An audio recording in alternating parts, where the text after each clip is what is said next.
নমস্কার বন্ধুরা, ফুলবাড়ি ব্লগ আপনারা আজকে দেখতে থাকুন। খুদের ভাতের রেসিপি আর আছে লাখা পরোটা। পুরো ভিডিওটা দেখে ধুয়ে নিয়ে এসেছি, এবার জলে দিয়ে দেবো।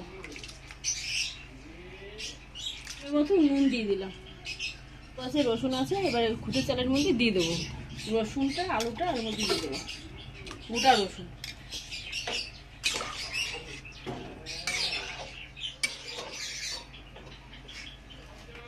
বাটা খুদের ভাতের সময় খেয়ে দেখবেন দারুণ লাগে খেতে। দেখুন খুদের ভাতের কালারটা কত সুন্দর এসছে। খুদের ভাত হয়ে গেছে, এবার নামাবো।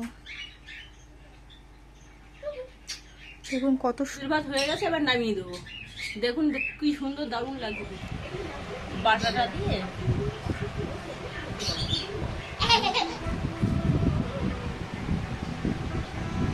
দারুণ খেতে।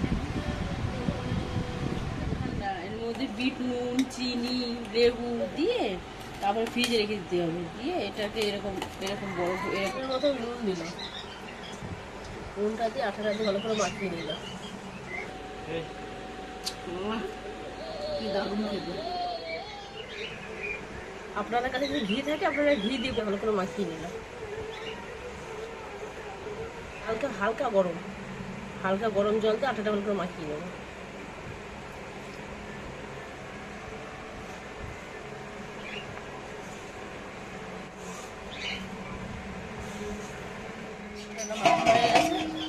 এর আমি 10 মিনিট মতো ঢাকা দিয়ে রেখে দেবো। 10 মিনিট ঢাকা দিয়ে রেখে দেবো। এখন ঢাকনাটা খুললাম, এখন এরকম করে লেচি করে নেব। খুব বড়ও না ছোটও না, একটু আটা নিয়ে ময়দা নিয়ে নিলাম।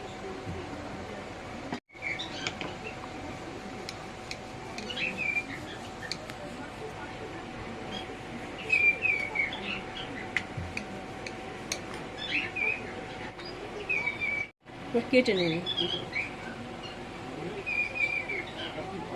এরকম করে কেটে নেবেন। হাতে একটু তেল মাখিয়ে নিলাম।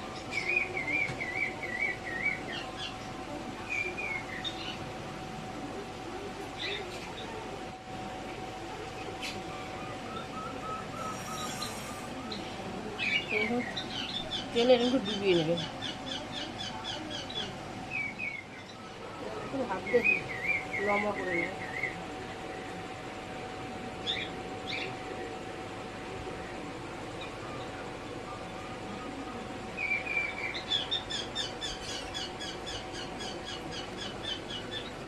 রেখে দেবেন।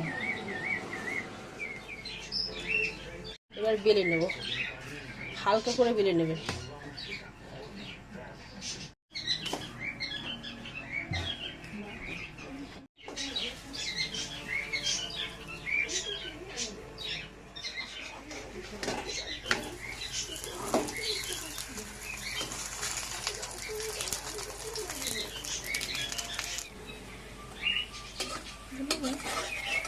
এরকম করে উল্টে পাল্টে ভেজে নেবেন, লাল লাল করে ভাজবেন।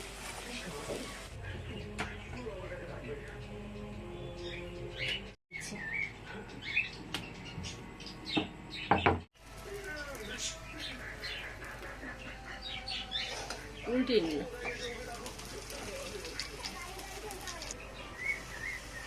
কত সুন্দর হয়েছে, দেখ খুলে খুলে সব ছেড়ে ছেড়ে যাচ্ছে। দেখুন এই দেখুন, এক একটা সব ছেড়ে ছেড়ে যাচ্ছে। দেখুন দারুণ লাগলো। ভিডিওটা যদি ভালো লেগে থাকে একটা লাইক করবেন, শেয়ার করবেন। সুস্থ থাকুন, ভালো থাকুন। পরে দেখা হবে পরের ভিডিও। নমস্কার।